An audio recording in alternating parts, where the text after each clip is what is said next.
Is that Yes, Your Honor, we just want to note that exhibits 3, 5, and 6 are also pre-admitted today. 3, 5, 6, 7? Yes, Your Honor. With that, we're ready to go. We just have a couple things we want to bring your attention to, but first we want to ask your preferences for movement about the well. Would you prefer us to ask permission or simply state for the record when approaching yourself, witnesses, opposing counsel? Make sure you're denoting everything for the record. You don't have to ask to approach your own witness, but you should request permission to approach counsel's witnesses and vice versa. Yes, Your Honor. Next, we would like to invoke rules 603 and 615, the constructive swearing in and sequestration of all testifying witnesses. Yes, Your Honor, and the plaintiff does not have a party representative today, so no one will be present with us at counsel. Then I just have a couple things I want to draw your attention to, Your Honor. The first is a piece of case law. It's Martin v. Soto. It should be on the 4th page of that book, on the very first page of case law at the bottom.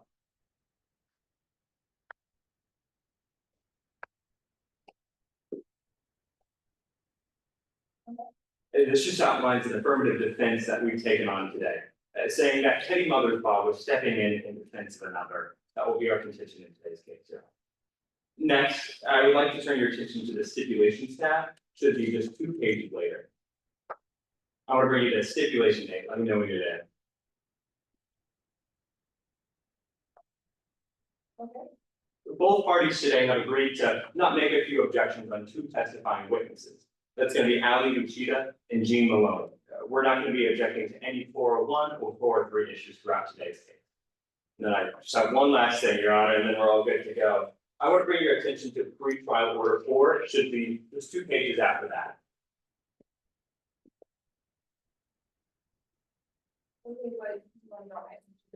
This just addresses the other 2 witnesses testifying today. Both parties today have agreed not to make any 702 objections and allow them to not normally lay foundation that would be required outside of today's case. So as long as they're only testifying to conclusions that are contained within their reports. So we're witnesses not allowed to make reasonable assumptions. Your Honor, this is just addressing those 2 expert witnesses. Instead of ordinarily laying a lot of that 702 foundation that they would have to otherwise, they're permitted to just go directly into the conclusions outlined within their reports. So as long as they're only addressing those conclusions. And that's all we have. With that, we're ready for the opening statement. Yes, Your Honor.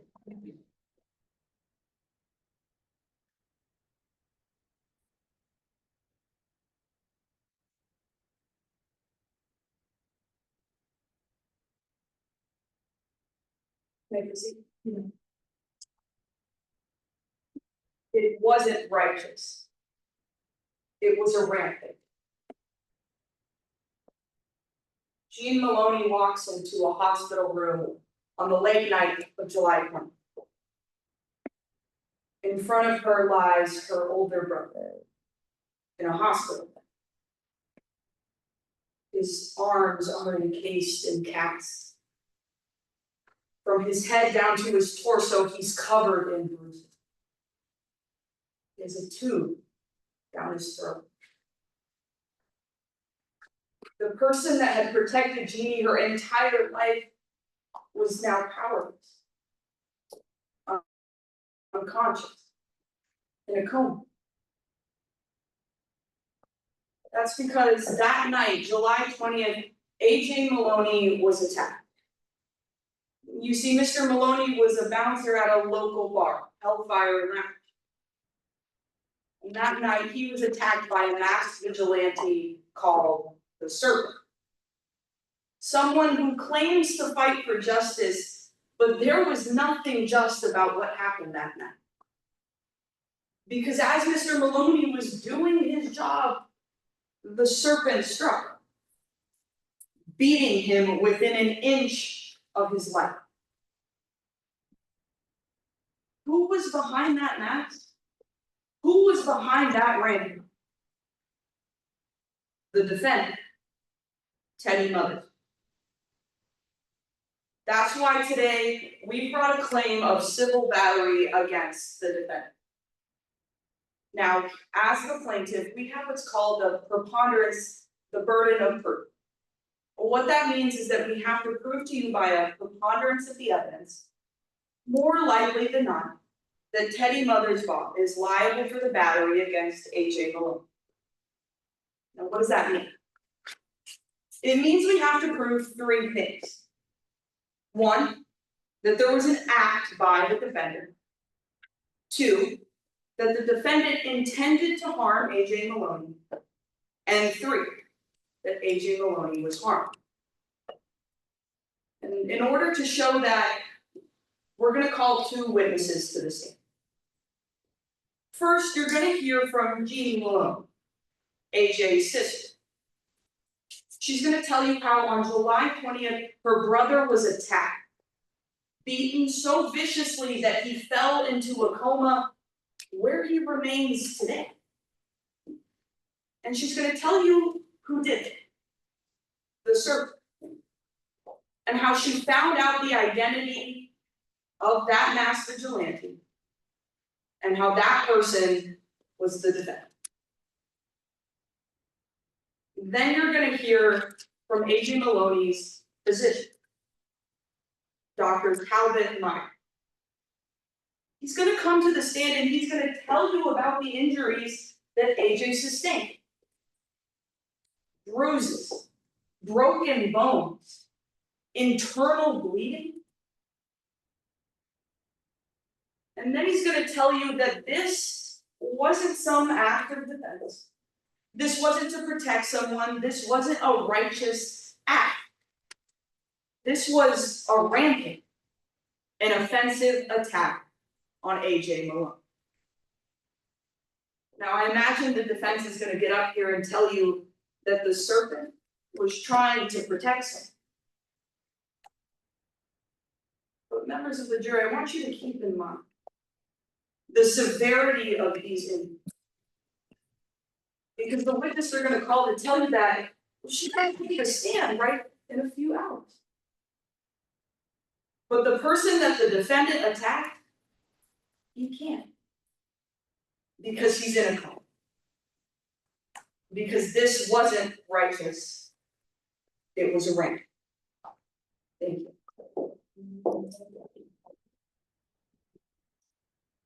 Okay, now. Yeah.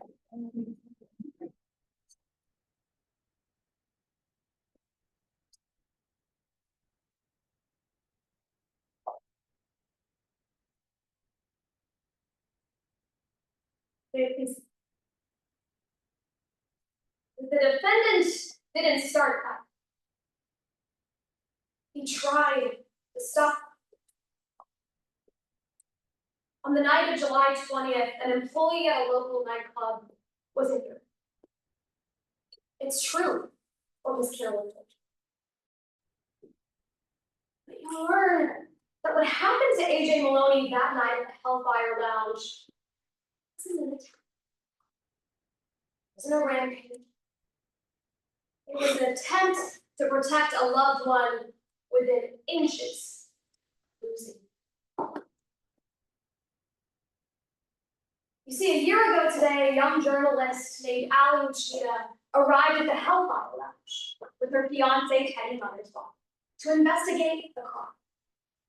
Rumors of a drug trafficking ring had sent Miss Uchida on a month-long investigation into that club.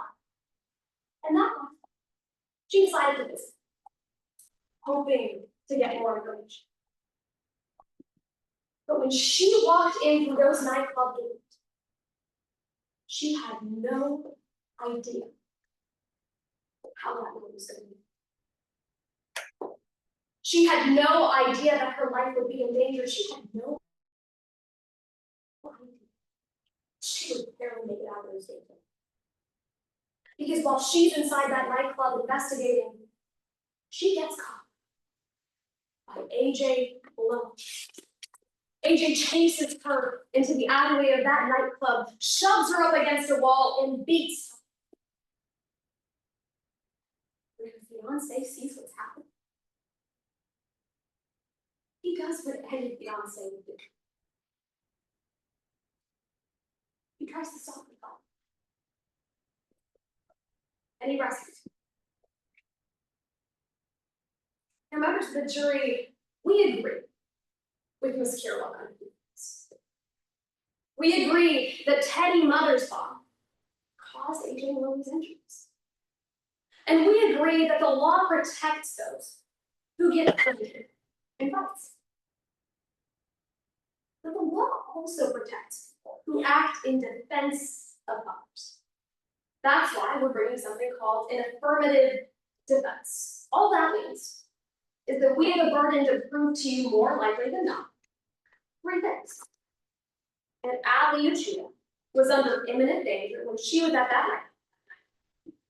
That Teddy Mothersbaugh believed that she was reasonably in danger. And lastly, that Teddy Mothersbaugh's defense was proportional to the danger that Ali was under. We'll meet our room. Because you'll hear from Ali Uchida herself. The only eyewitness you'll hear from tomorrow. She'll take the stand and she'll tell you what in that hour.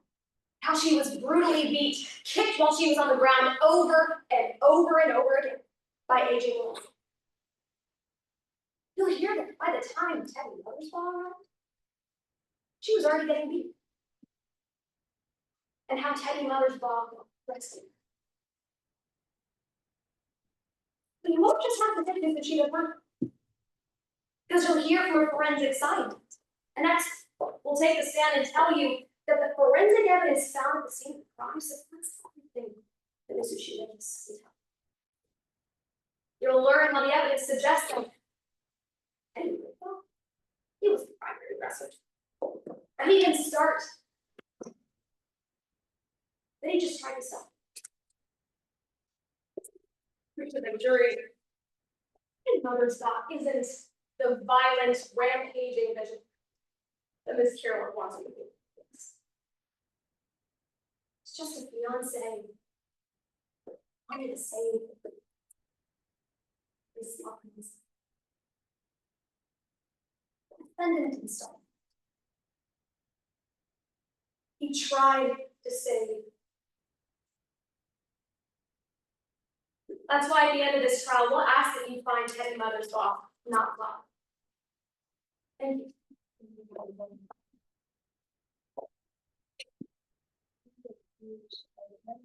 Yes, Your Honor, the plaintiff called Ms. J.D. Malone to the stand.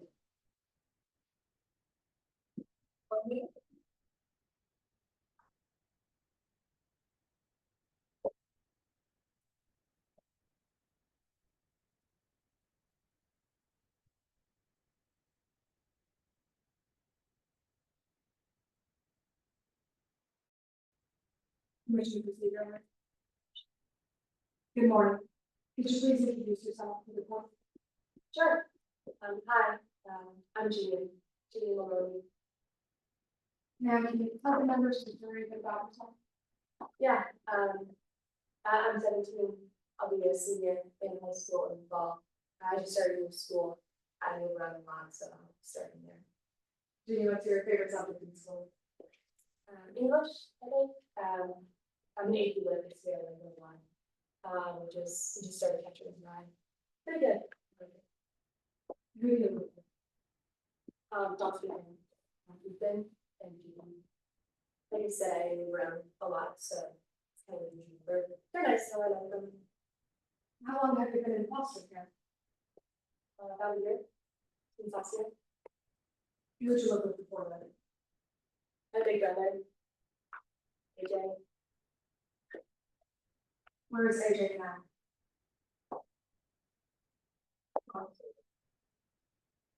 He got hurt last year. He hasn't looked it up since. Jeannie, I understand that your brother can't be here with us today, but I want the members of the jury to get to know him. Can you tell us what AJ was like? Yeah, he was my hero growing up and all that. He could talk to anybody in the room, make him feel important. Everyone wanted to be friends with him. What was it like living with AJ? Honestly, you know, my parents died when, before I could talk, actually, AJ he was 18, he was just starting college, and, you know, he had his whole life ahead of him, but he dropped out. Take care of me, so we just kind of did it themselves. Did AJ have a job? Yeah, he was a bouncer for this club. Honestly, I hated it.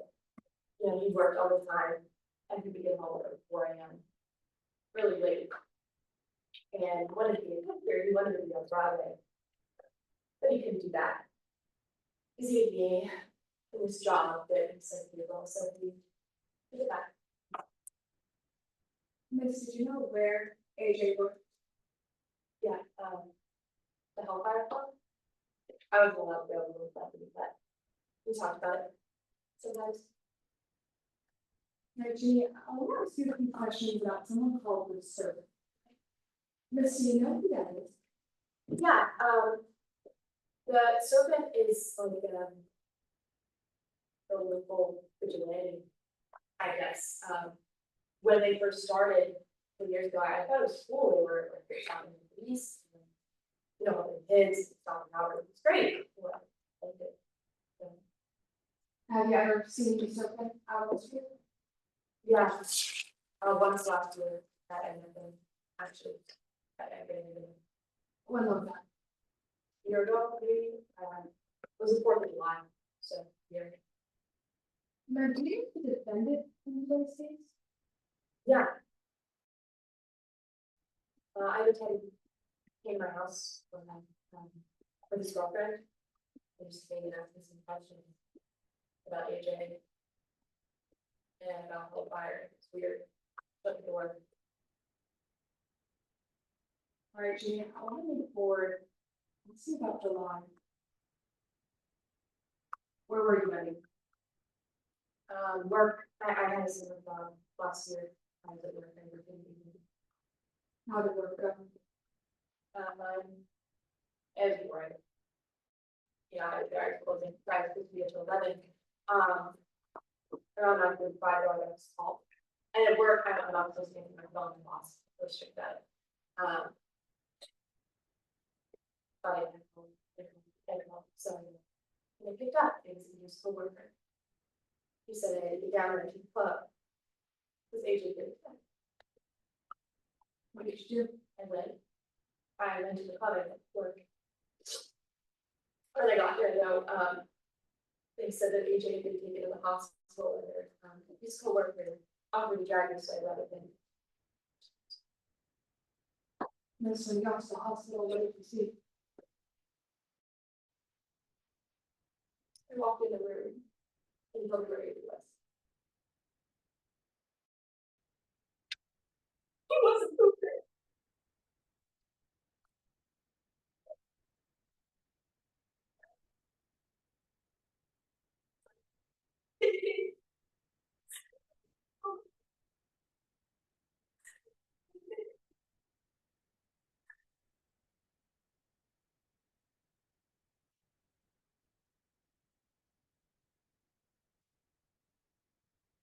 It's my brother before.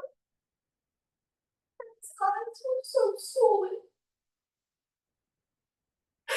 You could see he had brown eyes. I was looking at them and wanted them. But the more than that. And this what happened to your brother. Yeah.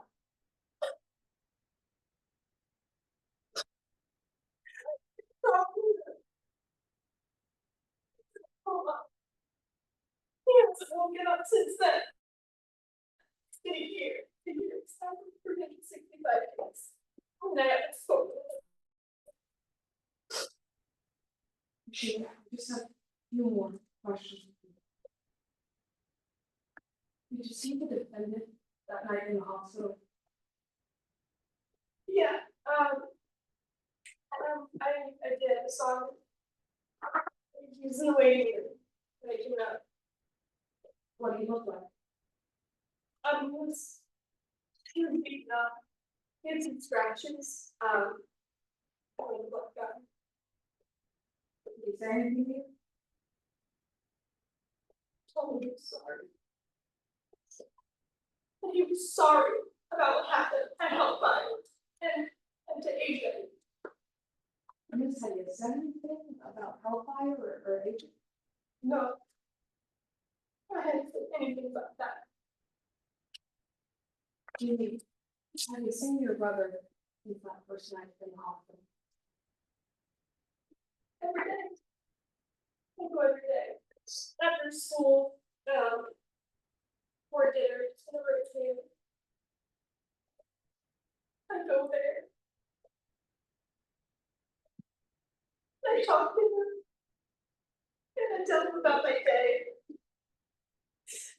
And my college applications, I ask him for advice, which they think we should apply.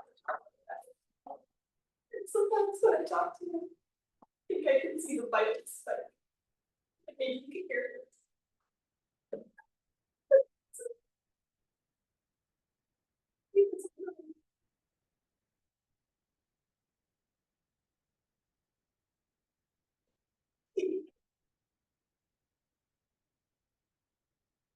I don't know, yeah.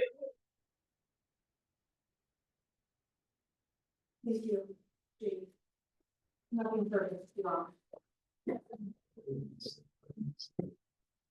Awesome.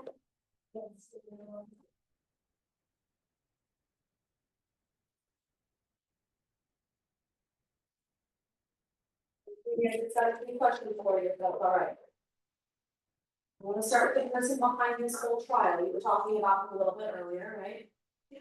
It's Emerson Rajon, You know, right, he was your brother's boss. he worked in Hellfire, and he filmed it. You know that Hellfire, it's not a good place, is it? Your sibling, well, he works there, you wanted him to quit, right? Yeah, I mean, I really like it, so. He said it wasn't the type of job you left on your 2 feet, right? Yeah, yes. You think that Emerson Rajon, they're not a very good person, right? Right, yeah, I mean, it's wasn't a big man. You thought that AJ was scared of Rajon. You don't want to cross Rajon either, do you? No, he's really, a little much, but. You do want to help them out though, don't you? I mean, you're here testifying for them, right? Yeah. Maybe the day after AJ got hurt, you got a call from Rajon, right? Yeah, probably last about the time. And then I can agent. You immediately told them that it was the serpent who had attacked AJ. Yeah, I mean, that's what I did before the call. When you said that the serpent had attacked your sibling, Rajon got really excited, didn't he? Objection, Your Honor, speculation. Sponsor, Your Honor. This is cross, the witness can say no, furthermore, it's a rational based perception. Your Honor, asking this witness whether Rajon got really excited is asking the witness to testify to things that are outside of her that are outside of what's rationally based on her perception. We've already heard that this is a phone call, that she's just talking to Rajon, not that she's able to see him or witness any characteristics that would actually be able to indicate that he's excited. Therefore, this question calls for speculation. Mayor Silver. That's not necessary. Well taken. You are gonna ask the question, but you do so what I'll re-ask my question. Rajon seemed really excited when you said that, right? I don't know about what happens to Well, he actually told you that you should go to the police and say that the defendant attacked your sibling, right? Right, yeah. I mean, you didn't even know for certain if it was in fact the defendant who your sibling had fought that night, right? I didn't see the fight, I was there. Well, we'll get to that in a minute, I'm just talking about what you knew at that time. At that point, you did not know for sure if it was in fact the defendant, right? Not for sure. Yeah, no. And despite that, AJ's boss is still here telling you that you need to go to the police and tell them that, right? Well, I'm not talking about testifying here today, I'm talking about going to the police. Despite the fact that you didn't know whether or not it was the defendant. Your sibling's boss insisted that you go tell the police that it was. right, he said I should have gone to the I want to be clear, you did not see the fight, did you? You weren't at the club? No, I was, You didn't see the incident? You didn't know who started it? You don't know who attacked first? You do know that it was AJ's job to be the muscle at the club, right? he's outside, that he. He told you it was his job to be the muscle, bodyguard, right? But he struggled. You don't know if AJ hit harder during the fight, do you? For all you know, AJ might have been throwing the hurt. How would you know? Maybe because you weren't there. For all you know, it's the defendant needed this stuff, right? Objection, Your Honor, at this point to needlessly cumulative, we've already heard that the witness wasn't there that night, and isn't able to testify as to what happened. All 4 of 3 objections have been made. For tests for direct and cross of this witness. Your Honor, that doesn't eliminate opposing counsel's, that doesn't eliminate the ability to not ask needlessly cumulative objections. At this point, we've already heard that the witness wasn't there and isn't able to testify. This goes to what she's able to testify to and we've already heard this before today. My understanding of the pre-trial ruling in regards to Floyd, that is in regards to what it is. I believe that it was subjected to the form of question. So I am gonna ask you to wrap it up since the Jean is very clear that she wanted to be, is not there. Yes, Your Honor. You do know that your brother had drugs in his system that night, though, don't you? You saw his medical report? Yes, I did. You know that he was on cocaine? Yeah. MDMA? Yes. Methamphetamines? Objection at this point, Your Honor, to hearsay based on facts not on evidence, if I may be heard. Sure. Your Honor, I believe opposing counsel is asking questions relating to a medical report that was conducted on AJ Maloney while he was admitted into the hospital. Now, this hasn't been entered into evidence yet. We would need that foundation to be laid before she's able to testify to what she read in that medical.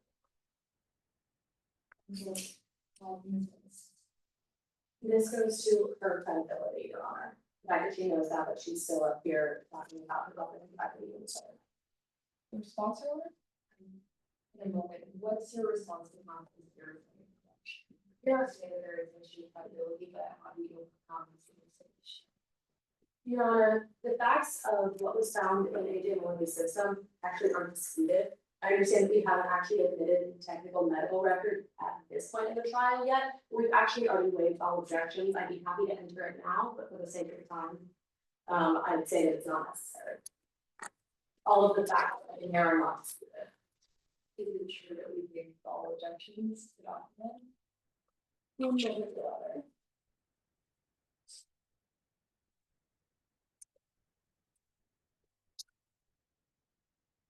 Your Honor, actually, we haven't waived all objections to the document. There's a stipulation there that only refers to if the doctor in this case is not testifying. In order for this hearsay evidence to be elicited through this witness, it would need to be entered. The appropriate foundation would need to be laid, and then she'd be able to testify as to whether there were any drugs found in the system. But as you've already stated, Ms. Maloney, she's not a doctor, and she isn't able to actually testify to what was found in his system. This is hearsay. Your Honor, I'll be happy to just enter the exhibit. I'm approaching opposing counsel with a copy of exhibit 1.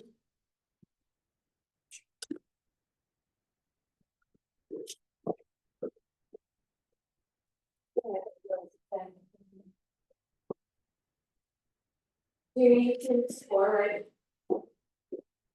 Yeah. It's your brother's medical record. You saw it when he was in the hospital. Yes. You understand from reading that your brother was on drugs, right? AJ has problems. So you don't know if your brother was on drugs, if that may have impaired his judgment, right? I don't know. So regardless of what you may think, you know that Rajan, AJ Maloney's boss that we were just talking about, well, the one that's taking care of you, right? Yeah, and I said that I think Right, he's been managing AJ's estate. Yeah. He's been the one paying for this trial. Been paying his medical bills? Wait, you're really grateful for all the help that Rajon has given to you, right? You feel pretty indebted to Rajon, right? Honestly, yeah, and I don't know whether to do that. I mean, you do anything to help him out. I don't know what to say. You wanna help him out, what would you do? Starting anything, but I hope AJ and using them, something like that. You hope that you make enough money from this trial to pay back Rajon from all their troubles, right? I mean, it's still a lot of money, honestly, that it feels. I love it. I mean, you're willing to say whatever you have to say, right? No.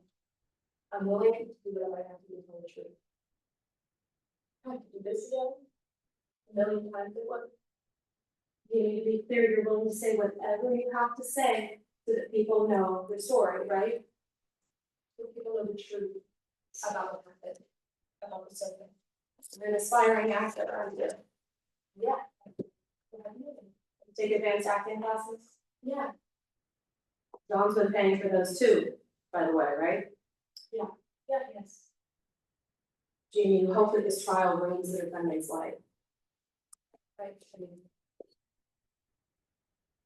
Okay, this is my brother. I think we should be allowed. For the life of my God.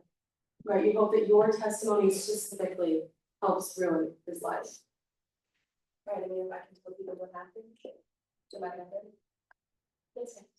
Thank you. I feel good about you. Great, we love John.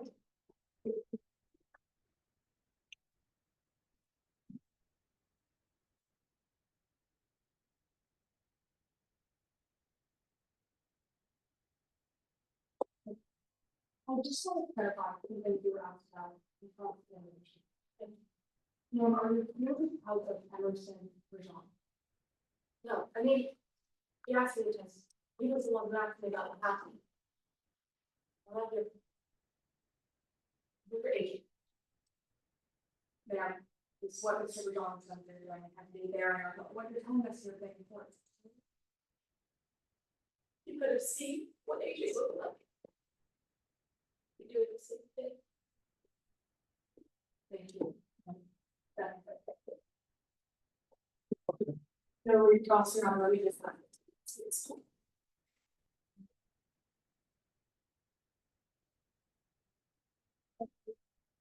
Witness, if you'd like to call the stand. Yes, Your Honor. The defense calls Miss Ali Uchida to the stand.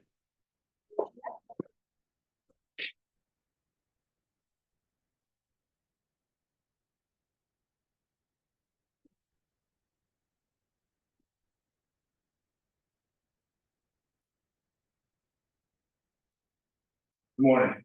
Could you please introduce yourself to the court? Hi there, my name is Allison Uchi. Ms. Uchida, could you tell us a little bit about this? Sure. I was born and raised right here in Tower City. I work as an investigative journalist at the Toronto Times. When I'm not working, I'm normally scrapbooking and just watching TV with my fiance. Ma'am, do you know why you're here today? I do. My fiance, Peggy Mothersbaugh, he's on trial for defending me. Ma'am, why did Teddy have to defend you? I was working a lead, working a story, and I was attacked by someone named Nate Maloney. Teddy had to step in. Ma'am, could you tell us a little bit more about Teddy? Oh, sure. I mean, let's say Teddy's my best friend. He's always doing the little things, making sure I'm okay. If I get sick, he's bringing me chicken soup. If I work late at the office, he drives over just so I don't have to walk to my car by myself. Great. You were telling us earlier that you're a journalist. Could you tell us how you got started with that line of work? Yeah. Started when I was real little. I I was always sticking my nose where it didn't belong. Snooping on the neighbors, trying to come up with stories about what they were up to. After I went to J school, I realized you didn't get paid for snooping around with other people. You just said J school. Could you tell the jury what that is? Yeah, journalism school, I went to Northwestern University. You told us earlier that you were working a league the night you were attacked. Where were you that night? I was at the Hellfire Lounge, it's a nightclub here in town. There's always rumors swirling around about drugs and things, and I wanted to see if it was true, so I was planning on going undercover. Man, I want to walk through that night together from the very beginning. What do you remember when you first got to the Hellfire Lounge? When I first got in, I wasn't sure what I expected. Drugs to be everywhere or something, but it wasn't like that at all. There were these big velvet curtains all over the walls and these giant chandeliers and just a lot of people. It was overwhelming. But I knew I had to stay focused. What were you focusing in on? First, I wasn't real sure what I was looking for. But as I was walking through all the people, I saw an employee told me. My instincts told me I should go in there and check it out. Well, did you find out what was behind that door? My hunch was right. I walked in. There was a crate. I took the lid off.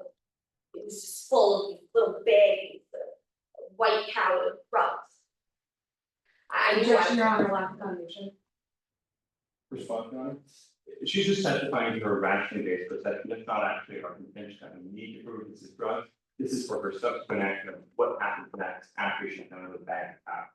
Response, Your Honor? Yeah. Your Honor, the witness just testified that they were drugs. We haven't heard any foundation, whether she tested them, whether she identified the contents within the bags. For her to testify to what's in these bags, there's no foundation. I agree, so I'm going to sustain the objection. I believe that the witness, what she testified to, that it was powdered substance that can still Absolutely. get into the subconnection, but I'm gonna strike the record drugs. Yes, Your Honor. Your Honor. What did you do after you found those little bags of white powder? what I was trained to do. I pulled out my phone, I took a picture, so I put it in my story and I could take it to the police. Well, ma'am, were you able to show that picture to the police? You know. It was stupid. I made a mistake. When I took the picture, the flash was, What do you mean mistake? as soon as the flash went off, I knew I had been caught. The bouncer, AJ, he found me. Ma'am, what did you do? Oh, I was fumbling for my phone. I wanted to call Teddy. I wanted to tell him things had gone wrong, that I needed help. What were you able to call that? No. AJ, he grabbed my phone and he just smashed it on the ground. I mean, the photo was gone, and my phone, everything was gone. I didn't know what to do. Oh, how did you feel? At first, I was relieved that the evidence is gone. I mean, I thought he would just let me go. Did you?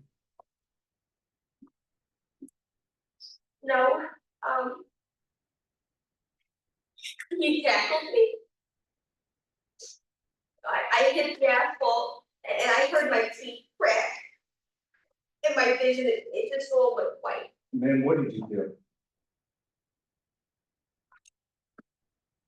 I was just so embarrassed. I mean, I made a mistake and I got caught. I was ready to just curl up and cry, you know, and just give up. But I knew Teddy was waiting for me to get home. So I wanted to get away. Were you able to get away? Stand up. So I started trying to pull myself. I started trying to crawl. And then were you able to crawl away? As soon as I moved, Agent Perry brought me, What did AJ do? took my arm, and he my shoulder popped and then he got twisted. I thought my arm was gonna break. Were you able to break away from him? No, I couldn't move. I couldn't do anything. He didn't stop. Then what happened? He picked me up and he threw me against the brick wall. And I just felt my body hit it. Then were you trying to call out for help? Of course I was. I mean, I was screaming for help as loud as I could. I screamed until my voice went hoarse. What happened? He just dropped me to the ground. And I sat there and I waited for him to finish the talk. How long did you wait? A couple of seconds. A couple of minutes. I'm not really sure. But then somebody did come. I don't know if they heard me or what, but somebody came to save me. Who?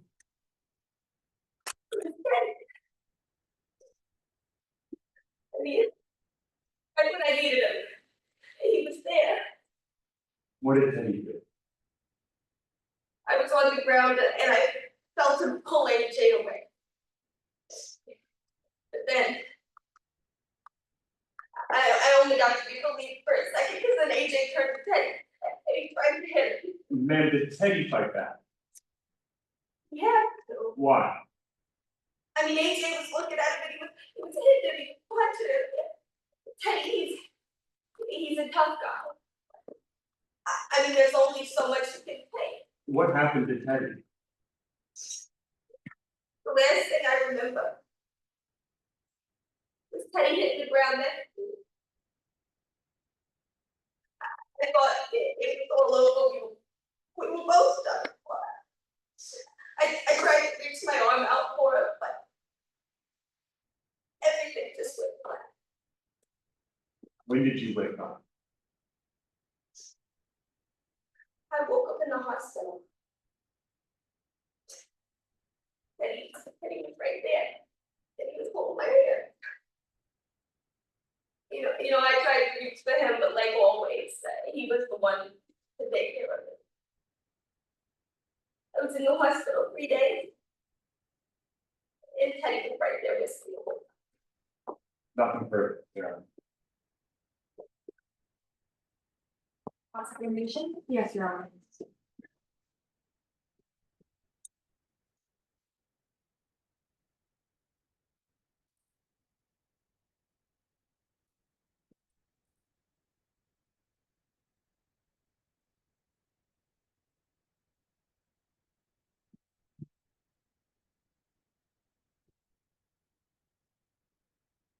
Good morning, ma'am. My name is Sophie Glazer. I'm just gonna ask you a few questions. Now, give me a second. All right. Yeah. Mr. Gita, did you lie to get what you want? If I want, Ma'am, you lied to get what you want before, haven't you? no. Ma'am, you lied in order to advance your journalism career, right? I worked at a tabloid when I was a little bit younger, right out of school. They had us exaggerate what the celebrities were up to make the stories more interesting. That's right, ma'am, you'd sensationalize stories so that you could get further in your career. Yeah, that's what we did. You think being good at lying can get you far, right? In the tabloid industry, yes. Ma'am, you think being good at lying can get you far, period. I mean, sure. Since the incident on July 20th, you've been writing a lot. But it's my job. And on the 20th, I was trying to write a story. I still had that deadline, so I had to write about something. Your most popular piece, man, it was called Saved by the Serpent, right? Yes, ma'am. It's the story I wrote on July 20th. Instead of the drug bust, I just wrote about what happened to me. What all went on. You think it made you the most popular journalist in the state right now? The story really took off, yeah. Since then, you've written 3 more articles. I've written a lot of articles. Hear more articles about what it said there. Yes, people like it, they wanna know more details, so I kept writing about Man, you've appeared on multiple talk shows. it. I've been invited on talk shows to go over the story, and I went. Miss Uchida, you think suffering sells, right? That's what I've learned. You know, every time I think I can put this in the past, somebody asks you to do another show or write another article or come to court and relive it again. Yeah, that's a yes to my question. You think suffering sells. Sure seems. All right, so I want to talk about what happened to you on July 12th. Ma'am, I want to make it clear, you only stayed in the hospital for 3 days. Yes, ma'am. I was in the hospital for 3 days. The first night you were there, you were told you were healthy enough to go home. Yeah, Objection, Your Honor, as to hearsay. Response, Your Honor? Your Honor, this is a statement that falls under a hearsay exception, statements made for medical documents. Told it specifically, she's being told she's healthy enough to go home, she doesn't have any leave. Response, Your Honor. That's not actually the spirit of that rule. The statements for medical diagnosis are used because they have a higher indicia of reliability, that a patient wouldn't lie to their doctor. This is something a doctor is telling a patient and thus doesn't meet that exception. Your Honor, we also use it for the fact on the listener that she was told that she could go home and subsequently stay longer. Right, Your Honor? Yes, Your Honor. Otherwise, it would. Ma'am, first night you were there, you were told you were healthy enough to go home. yeah, they took care of me, gave me some medications and things, and said I could go home. But they ended up keeping me 2 more days throughout the day. Well, ma'am, it was actually the defendant who told you to stay longer in that hospital. Teddy's protective, he didn't want us to just be dismissed, he was worried something would happen and he got home. And that's a yes, he told you to stay longer in that hospital. He wanted me to feel. Now, I want to talk about what you told us about what happened in that alleyway on July 12th. Now, before you took part of this, you recognize one thing. Yeah. The back alley, it was full of trash. Construction stuff for renovations. That was in the back alley. Ma'am, right before things went black, you thought you saw Teddy pick this up, right? It said he was lying on the ground. I was looking for one of his arms. I thought that was a reach, but there was something behind him, yeah. You thought it was this object, right, ma'am? Yeah, that was what was laying behind him, yeah. Ma'am, you don't know what he did with this after he picked it up, do you? No, I didn't even see him get his hand on it. Ma'am, you don't know whether he started hitting Adrian Lowe. No, don't get my blood down.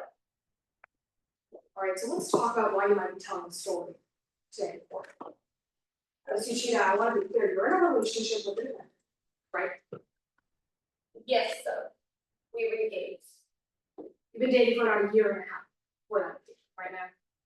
Yeah, that's a long thing, yeah. Ma'am, you know your fiance is accused of civil battery. That's what the attorneys explained to me before we came to court today. You think this trial is taking a toll on Ted? Plus it has, ma'am. I mean, they have to live through watching your partner get beaten half to death. And then be called to court to relive it again, of course it's taking a toll on. Ma'am, yes or no, you're here to clear the defendant's name. Of course it is.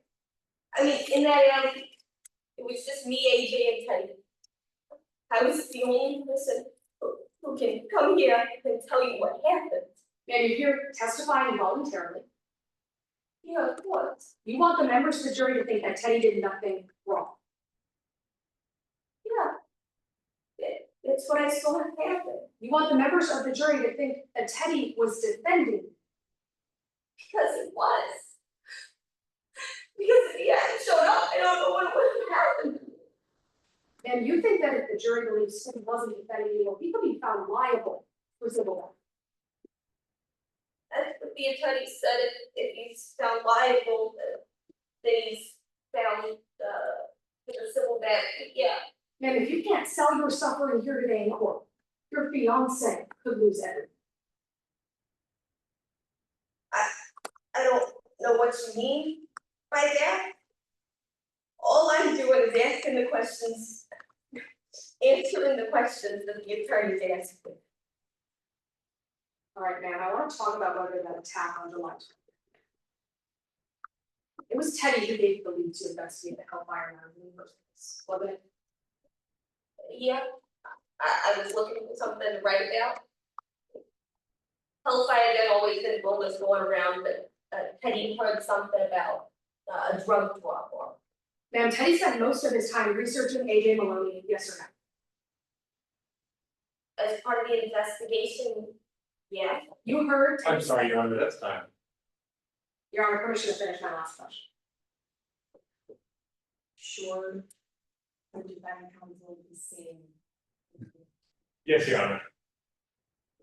Ma'am, you heard Teddy say that if anyone put their hands on you, you would kill them, right? Yeah, my fiance. Frankly, if I saw somebody trying to hurt Teddy, I'd do everything I could to stop it too. Not everything you can stop with it. No, Your Honor, we just asked that Mr. Cheetah be allowed to step down.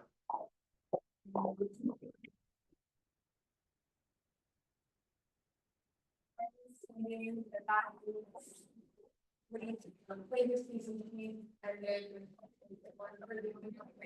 have another witness, but I believe we can go for it. So my understanding was that for this round in particular, we're not gonna take a break unless the judges really want a break. Pretty much. 2 minutes. 2 minutes? All right, cool. Sounds good.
Your Honor, I think call the second witness, Dr. Meyer. And for my judges, can you make sure that you move your ballot to the second page? Okay, perfect.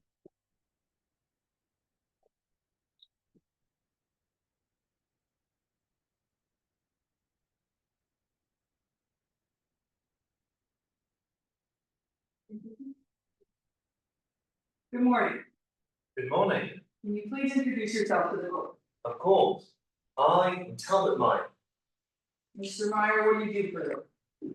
I am the head physician at Morado's Premier Hospital, Dublin and more. I specialise in emergency services to find the kind of doctor you see if you fall off a ladder, break a bone, or do something else. Dr. Meyer, how long have you been a physician? I got my medical degree from Johns Hopkins some 20 odd years ago, and I've been working in the ER as Well, why are you here today? I was the attending physician for AJ Maloney at his down the 9th of July 2024, when they both came to the ER. I primarily treated Mr. Maloney and have continued to be his physician as he still remains in a coma. I've also been asked by the plaintiff to serve as an expert witness and provide an evaluation of Mr. Maloney's injuries. Dr. Meyer, I want to start by talking about your treatment of AJ Maloney. What kind of condition was he in when he arrived at Devon? Critical. What makes you say that? Mr. Maloney's vitals were extremely irregular. His heart rate kept spiking up and down. His blood pressure was very inconsistent, not critical. For us physicians, that kind of variability is very difficult to treat, as varying vitals are often worse than those consistent effect. Besides his vitals, did he have any sort of physical injury? Quite a few. Mr. Maloney had 6 broken legs. 2 in his right, 1 in his left foot, 2 in his ribs, and his collarbone. He also had a dislocated shoulder, severe internal bleeding, especially around his abdomen, and in the neck, the back, and the torso area. It was quite a bit of bruising. So when Mr. Maloney came in with bruising, broken bones, and internal bleeding, how did you treat him? First and foremost, how to ensure that he was able to breathe, especially considering the broken ribs and the bleeding in the abdomen. So at first, we put on a mask for oxygen therapy to get him that extra oxygen that he needed. But due to the severity of his condition, we eventually had to intubate, where we put a tube down the throat. He stabilised long enough for us to begin treating his broken bones. But a few hours later, he lost consciousness, fell into the ground. Well, I want to talk now a little bit more about Alan Uchida. What kind of condition was she in when she was brought to the At first, Mrs. Cheetah was unresponsive. But as I began my examination, frankly, I was surprised that she was in the ER at all. Why were you surprised she was in the ER? The condition was not severe in any manner. She had a few scratches, hip, neck, a few bruises on her abdomen, and a sprained shoulder. Nothing was broken, nothing was dislocated, there was no internal bleeding. She just complained of pain. In that sort of situation, there's not much we can do besides prescribing a few generic painkillers. All right, Dr. Meyer, I want to move on now and talk about the investigation you conducted after the lockdown. What kind of evaluation did you perform in this? I was responsible for analysing Mr. Maloney's injuries and coming to a conclusion on whether or not his wounds or defensive. How do you determine whether someone's wounds are defensive or not? It's very simple. First off, a defensive wound is simply a wound that is inflicted in defense of yourself. Unsurprisingly so. May I step down for a quick demonstration? Sure. Maybe Dr. Marvel said that. So the very first thing that we look for when we're examining for defensive wounds is we want to check if there are any offensive wounds first. So say I'm the patient and I'm attacking this nice woman, say she's all back. I'm going up here, I'm trying to strike. The injuries we would usually see are, say, sprained fingers, bruises on the knuckles, or any sort of injury on the face or the torso. On Mr. Maloney, we didn't see that. The only offensive injuries we saw on his pattern were a few scratches on his forearm. Well, did you find any defensive wounds on Mr. Malone? Yes. After we concluded that his offensive wounds were minimal, we went looking for those defensive. A bit different. So say you're the patient. Alright. In this scenario, I'm still attacking. So say you throw up your hands like this. You would expect to see injuries like broken bones in the arm, perhaps a dislocated shoulder. Mr. Maloney, both. However, there's a bit of leeway here because the injuries on the arm and the shoulder can also be offensive. However, if you would turn around, say Mr. Maloney was attacked from behind, we would expect to see a lot more injuries, say on the back of the head, the neck, the back. Mr. Maloney's injuries in these areas were quite severe. There was bruising all over his head and his torso. Thank you, Dr. Allen. You can take this.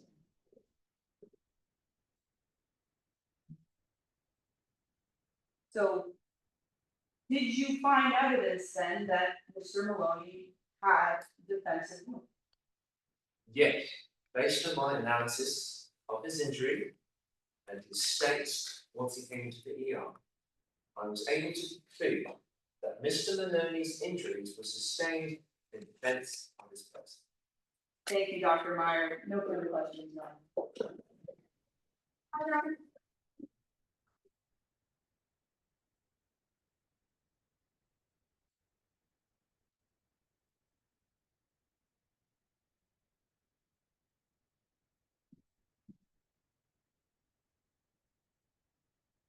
Julie, I didn't mind starting that one. Morning. Morning, Dr. Meyer, how are you doing today? I'm doing just fine. How are you? I'm good, thanks for asking. I would start with talking about what you do. You work as a physician here in Towson, right? Yes, I do. But before that, you worked for about 15 years in a place called Gauntlet, right? That is correct. I was also the emergency Saw a fair share of violent crime there. quite a bit. Violent crime caused by vigilantes, right? Yes, they were much more common in that city than they are here in Towson. You think vigilantes are monsters, right? Yes, I do. You hate them. From what I have seen, what they do to the patients that come into my hospital, absolutely. That's exactly right, Dr. Meyer. You are willing to do whatever you can to knock them down, right? Yes, Surely, though, you would never let your personal agendas get in the way of you treating your patients properly, right? no, that would interfere with my career. I want to see if that's true, because about a year ago, you treated a patient named Ali Chi, right? Yes, about the same time as Mr. Malone. I want to focus on Mr. Cheetah for a moment, all right? You treated Ali Cheetah that night, and you knew she was pro-vigilante, right? Yes, I do. And you didn't have a good opinion of her before you started checking up, right?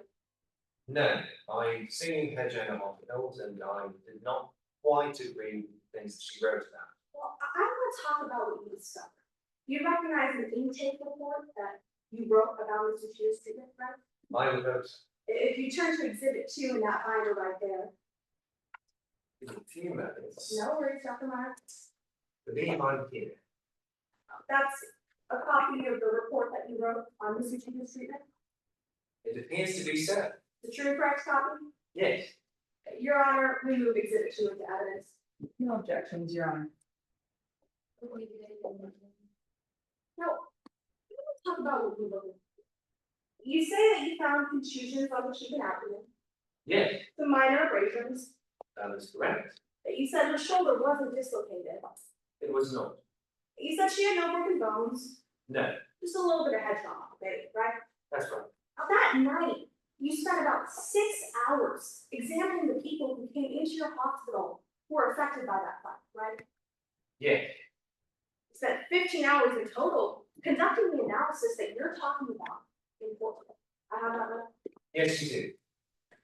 You spent 1 minute examining Alan cheek. I did. Her injuries were minor. It didn't warrant any more time than that. Mr. Rader, can you go ahead and pause that camera for me? Can you see this number, Dr. Mark? I did. What does that read? 257.80. 2 minutes, 57 seconds. That's about 3 minutes, you agree with me? Yes, That's about 3 times more than the amount of time it took you to find everything you wrote in this report. yes, 3 times more than it took you to examine a patient who came into your hospital initially unresponsive. I have that right? yes, you did. All right, Dr. Mara, I want to talk about why you might have been so quick to come to those documents. Because you know there's a nightclub close to where you work. Yes, I'm well aware. There's a nightclub where how do you cheat an agent in a I believe you're referring to Hellfire Man. That's exactly right, Dr. Meyer. You actually know the owner of the Hellfire Lounge, right? I know, yes. And you don't just know of him, he donates pretty frequently to your hospital. He does. He gives you quite a bit of money. Yes, Dr. Meyer, you might not even have a job if not for Emerson Rodgers' donations to your hospital. Do I have that correct? yes, hospital will critically underfunded. I want to talk about exactly the kind of work that Emerson Rodgers was saying, all right? Because as you told us on direct, you don't just treat injuries, right? No, we don't. You try to figure out what caused them, correct? We need to do that so we can treat the injuries. They're both interconnected. I understand that, Dr. Meyer. I just want to focus on my questions, though. You weren't there that night at that club, right? No, I was in an emergency. Exactly, Dr. Meyer. And you obviously didn't get a chance to ask Mr. Maloney about his injuries, right? No. You certainly didn't treat Ally Cheetah long enough to ask her about hers. No, it was not necessary. You didn't look at any video footage to try and find out what happened. No. Dr. Meyer, you were paid $15,000 to come to the conclusions you're telling us about a mistake. I was. And all you really had to go off of is, one, the injuries of a man in a coma, One, you didn't do that. and 2, the injuries of a woman you didn't really ask. I asked about In a minute, all I mean. of course, let's talk about those injuries you examined then. I want to take a look at Exhibit 1. You recognize the intake report of Agent Maloney, right? Yes, I would. That's Exhibit 1, Dr. Meyer, don't have any turn to that. That's a true and correct copy of that intake report. Yes, it is. Your Honor, the defense, or excuse me, the defense is signature. I know that. Now, thank you, Your Honor. I want to take a look at some of the blood work that you did on Adrian, right? You found quite a few drugs in the system, right? Yes, cocaine, MDMA, and methamphetamine. You're actually a step ahead of me, that's right. Those are the 3 drugs that you found in Adrian Malone's system. That's right. Those are no commonplace drugs, right? There's no pharmacy over-the-counter drugs. No, they're not. Those are some pretty hard drugs, right? I would say so. Now, you also agree drugs like that in someone's system might make injuries more severe, right?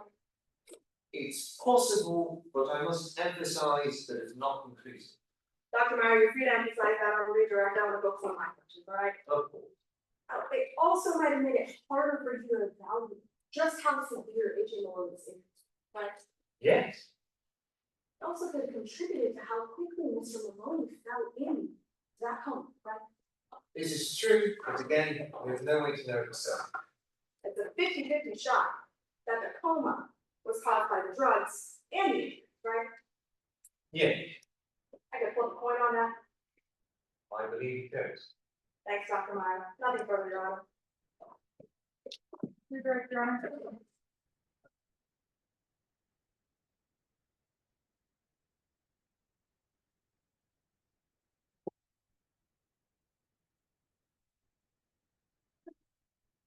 Any sort of conclusive opinion on the drugs in AJ Maloney's system and how that affected his medical.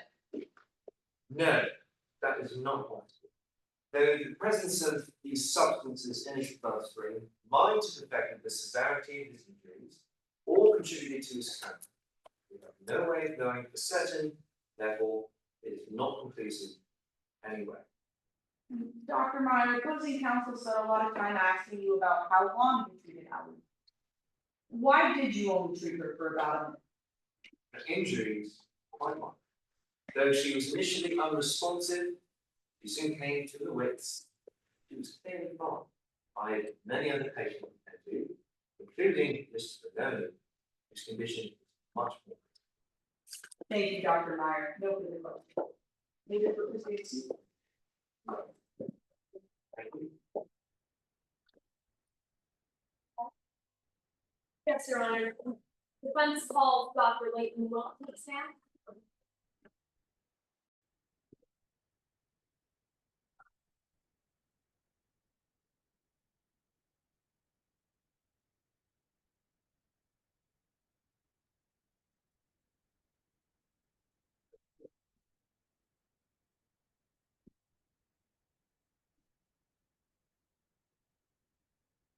Good morning. Good morning. Can you introduce yourself to the members of the jury? Of course I can. Hello there. My name is Layton Will. Pleasure to meet you. What do you do for a living, Mr. Will? Oh, I'm a forensic scientist right here in Tower City. What do you do as a forensic scientist? Oh, well, sure. I collect physical evidence like blood and hair and then try and see if I can find what belongs to it and piece together the events of innocence. You know, it's kind of like CSI Miami, except, you know, we're not in Miami and I spend a lot of the time in my lab alone, but it's okay. I find it quite fun. Could you tell us a little bit about your background? Absolutely. Well, I graduated from Tufts University, go Elephants, with a double major in chemistry and biology. After my education, I worked as a crime scene investigator for TCPD. After that, though, I joined an independent forensic science firm where I worked on a lot of cases just like this one. And how did you get involved in this case? It was short.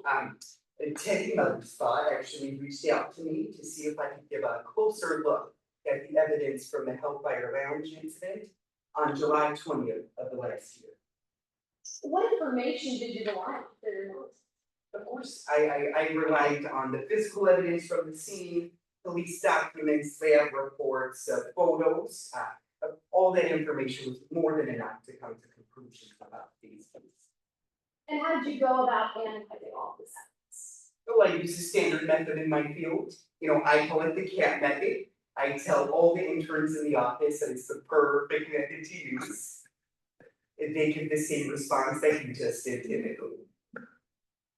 So what exactly is the CAT? Sure, the C stands for collection. You arrive at the scene and you collect all the evidence that you can, and then you take it back to your lab for the analysis. That's the A. To run tests and see what the results are. And then the T stands for timeline.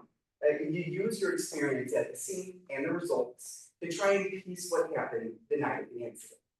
Is this a reliable method? It absolutely is. So let's start with the first part of that method, the C, collecting evidence. How did that process start for you? Well, the morning of the 21st of last year, I arrived at the scene with TCPD to survey the land and get a sense of the space. I want the jury to get a better picture of the area that you surveyed for this investigation. Sure. Would you recognize a photo of that alleyway if I showed it to you? Of course I will. Your Honor, approaching Mr. Pope, will Thank you much. Mr. Wolf, what did I just, Oh, this looks like a photo of the alleyway. and Your Honor, I'll just see it, publishing that to the jury. Here we go. Of course. So let's talk about what you found. Sure. What did you find? Well, once I arrived at the scene, I worked with the TCPD to mark exactly where all the physical evidence was left. What I collected though was blood samples and hair samples that I then took back to my lab to do the analysis on the second part of my method. And what were the results of your analysis? Well, the samples of both the blood and the hair came back as a conclusive match for A.J. Maloney. So let's talk about the last part of the method now, putting a timeline together with the evidence analyzed. How did you do that with the evidence analyzed? Well, you know that I could stay up there all day and try and explain it to you, but I think it might be better if I just got down and showed you. Do you mind? Your Honor, would that be okay to do? Wonderful. I do have your phone on me by chance. Do you mind if I use it? I promise I'll be busy. Thank you much. Okay. Let's see here. And it actually might be best if we turn off the lights for a second. Is that okay for you? Just for a brief 30 seconds. Great, do you mind if we work that? Okay, wonderful. Okay, here we go. We can do this simply. Okay, so let's say that I am A.J. Maloney the night of the incident. And this flashlight here is representative of my blood. Now, Ms. Mehta, I understand that it's quite dark, but do you think you could walk over to the wall over here? Sure. Thank you much.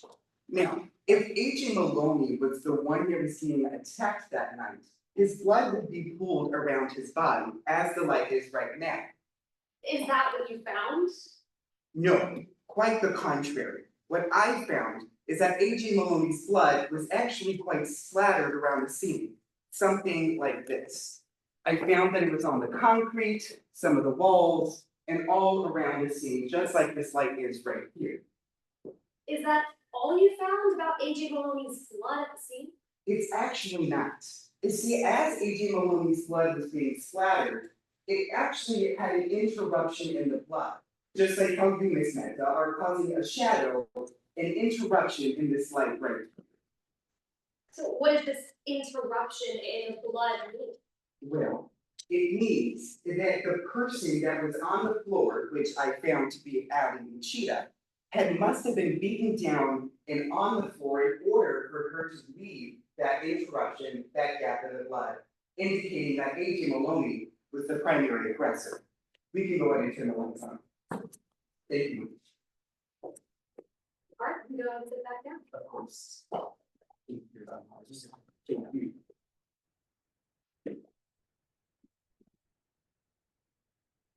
So Mr. Well, looking at all the evidence you collected, what did you conclude about what happened in reality?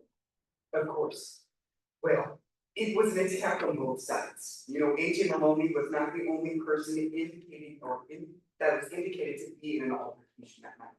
However, because of the blood evidence, the splatter, and the gap that I found in the blood, all of that indicated to me that A.J. Maloney that night attacked Ali Uchida, and that the vigilante only stepped in after she had already been on the floor, thus suggesting that A.J. Maloney was the primary aggressor.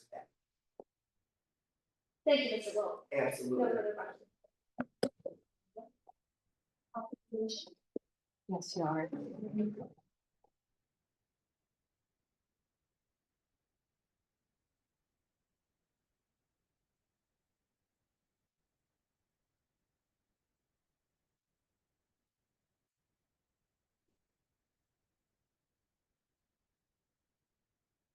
Morning, Mr. Book. Good morning to you. How you doing? I'm doing fine, how are you? You know, I wish I was at home with my cats, but you seem like nice people, so I'm sure we'll know. Mr. Blue, I want to talk about why you're here. Of course. Like you said on your direct, you were hired by the defendant, Yes, I was. Mr. Mothersbaugh. Yes, he is, correct. You know Mr. Mothersbaugh before he reached out to you, right? I did. You see, the two of you are good friends. Well, you see, we're on the same softball team together. He was the pitcher, I was the catcher. That's right, you guys play softball together. We do? He takes an interest in your work. Yeah. He asks you all sorts of questions about the work that you do. Oh, absolutely. It's quite common at parties. like you said, because of all the time you spend together, you consider yourself good friends. Well, sure. But you also know the serpent, right? Yes, the serpent is that vigilante I was talking about on direct examination. You also like the serpent. Well, I think that they do good for the city, yes, ma'am. That's right, the serpent sometimes helps you with your job. Yes. He gives you information and in return, you give him information. Well, he gives me tips on where I can find certain evidence to help solve crimes for the TCPD, you're right. That's right, you have a sort of quid pro quo type relationship. You could call it that, sure. You want him to keep doing what he's doing. Well, absolutely, it puts dangerous people away, protecting our streets, yes, ma'am. You want him to keep doing what he's doing because it would also help you out. Well, sure, I mean, I need it in the field, and it just helps the process along. But despite knowing the serpent and Teddy Mother's-law, you claim that you conducted your investigation as an utmost professional. Oh, of course, ma'am. As an utmost professional, that would mean not being biased, right? Absolutely. That would mean including all relevant information. Yes, ma'am, when I create my reports, that's exactly what I do. That would mean collecting all the relevant evidence, like you said, in your method. Yes, ma'am. Mr. Quill, I want to talk about the evidence you did and didn't collect in this. Oh, okay. Because, like you said, you arrived the morning of July 21st. Yes, that's when I was brought in by TCPD to survey the scene. I had not gotten anything before. This was hours after the incident had first taken place. Yes, ma'am. AJ Maloney was taken to the hospital hours before you arrived at the scene. That's my understanding. Hours before you collected any evidence. Yes, ma'am, I can't just appear here. I wish I could teleport, but no, I cannot. And you know that when he was taken to the hospital, they cleaned all the blood off. Unfortunately, I was not able to intercept the healthcare professionals when they were treating AJ Maloney. Otherwise, I would have been able to collect the blood that was found on his person. That's right, you didn't have any chance to collect blood that was on AJ Maloney's person. No, I was not. You didn't have the chance to take pictures of any of the blood on AJ Maloney's person. You know, the healthcare professionals were doing exactly what they should have and administering care as soon as they possibly could. You couldn't do that first step in your method C because, well, the hospital staff had cleaned all the blood off him before you could get it. Oh, I mean, I want to be very clear. I followed my method thoroughly. I collected all the evidence that I could when I surveyed the scene. Well, to be clear, when it came to the blood on his arms, you couldn't collect that or take any pictures. Due to no fault of my own, you are correct.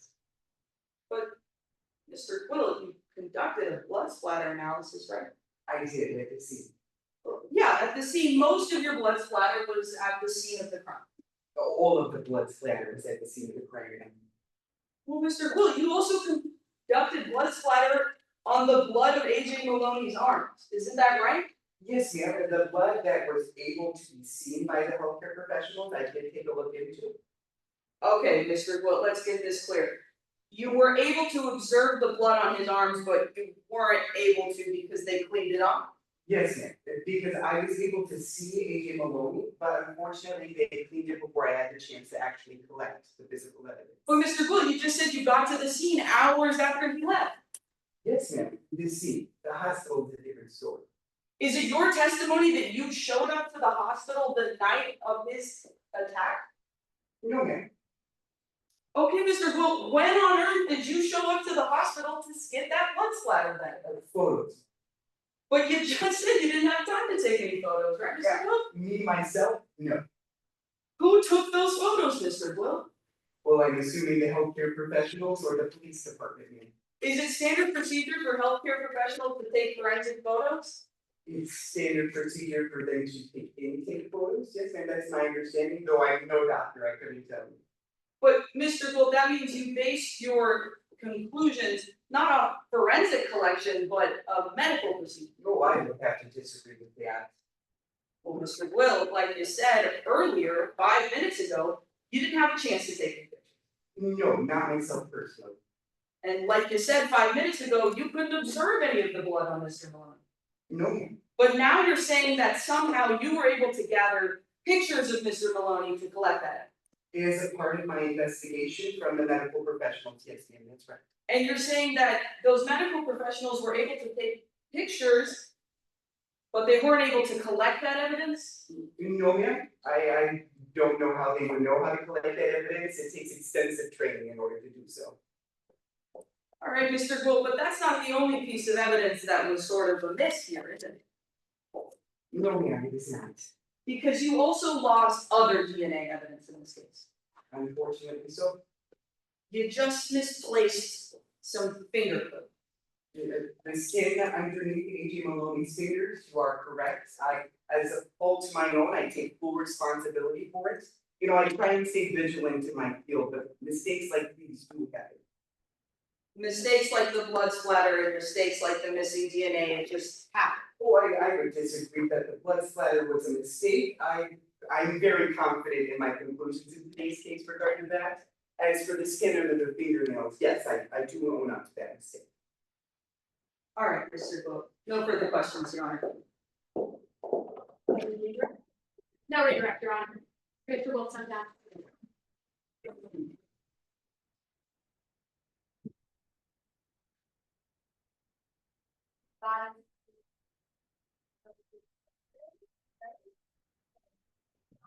I asked that our competitors step out of the room while the judges finish filling out